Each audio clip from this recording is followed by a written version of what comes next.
47তম বিএনপির প্রতিষ্ঠা বার্ষিকী উপলক্ষে আয়োজিত র্যালি উত্তর আজকে পথসভা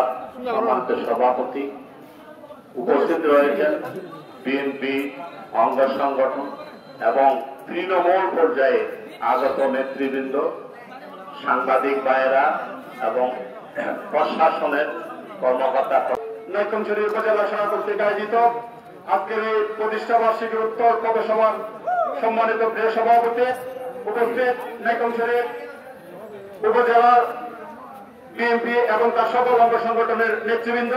সম্মানিত নৈকমছড়িবাসী, আসসালামু আলাইকুম ওয়া রাহমাতুল্লাহ।